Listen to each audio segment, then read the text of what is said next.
చినశంకరంపేట మండలంలో మెదక్ ఆర్డీఓ రమాదేవి పర్యటించారు. మండలంలోని గవ్వలపల్లి రైతు వేదిక వద్ద జంగరాయ్ సొసైటీ ఆధ్వర్యంలో ఏర్పాటు చేసిన ధాన్యం కొనుగోలు కేంద్రాన్ని ఆమె పరిశీలించారు. తూకం వివరాలు, లారీ లోడింగ్ వివరాలను నిర్వాహకులను అడిగి తెలుసుకున్నారు. గవ్వలపల్లి పాఠశాల ఆవరణలో ఓటర్ నమోదు ప్రక్రియను బిఎల్ఓలను అడిగి తెలుసుకుని పలు రికార్డులను ఆమె పరిశీలించారు. అనంతరం ఎంపీడీఓ కార్యాలయంలో నిర్వహిస్తున్న ఇంటింటి సర్వే డేటా నమోదును పరిశీలించి పలు సూచనలు, సలహాలు అందజేశారు.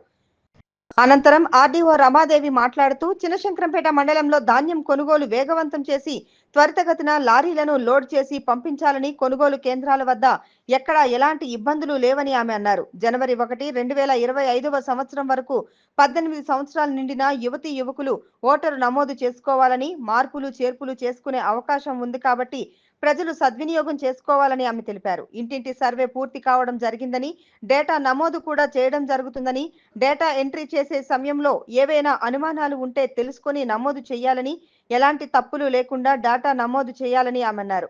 ఈ కార్యక్రమంలో ఆర్డీఓ రమాదేవితో పాటు చినశంకరంపేట తహసీల్దార్ అబ్దుల్ మన్నన్, రెవెన్యూ ఇన్స్పెక్టర్ రాజు, బిఎల్ఓలు, డేటా నమోదు ఆపరేటర్లు తదితరులు పాల్గొన్నారు. నమస్కారం అండి, నా పేరు రమాదేవి. నేను ఆర్డీఓ మెదక్. ఈరోజు స్పెషల్ కాంప్లైంట్ డే కాబట్టి నేను మండలాలను సందర్శించడం జరిగింది. మండలం శంకరంపేట ఆరులో పోలింగ్ కేంద్రాలను సందర్శించడం జరిగింది. ఎవరైతే యువత 1/1/2025 వరకు 18 సంవత్సరాల వయసు నిండిన వాళ్ళు ఉంటారో వారు కొత్త ఓటర్గా నమోదు చేసుకోవడానికి అవకాశం ఉంది.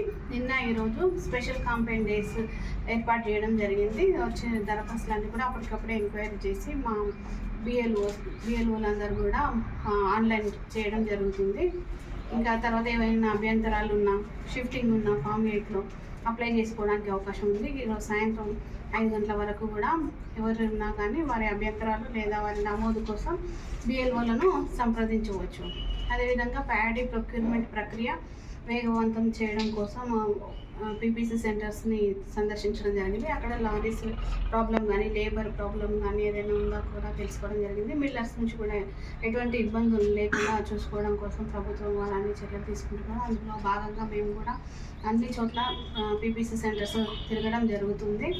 అదేవిధంగా ప్రభుత్వం వారు ప్రతిష్టాత్మకంగా చేపట్టిన ఇంటింటి సర్వే, కుటుంబ వివరాల సేకరణకు సంబంధించి డేటా మొత్తం సేకరించడం జరిగింది. సర్వే ప్రక్రియ పూర్తయింది. డేటా ఎంట్రీ స్టార్ట్ చేయడం జరిగింది. ఎంపీడీఓ కార్యాలయంలో 15 సిస్టమ్స్ పెట్టేసి డేటా ఎంట్రీ కార్యక్రమం జరుగుతుంది. అది ఏ విధంగా జరుగుతుందో పరిశీలించడం కోసం రావడం జరిగిందని అంతా కూడా సజావుగా సాగుతుంది. Thank you.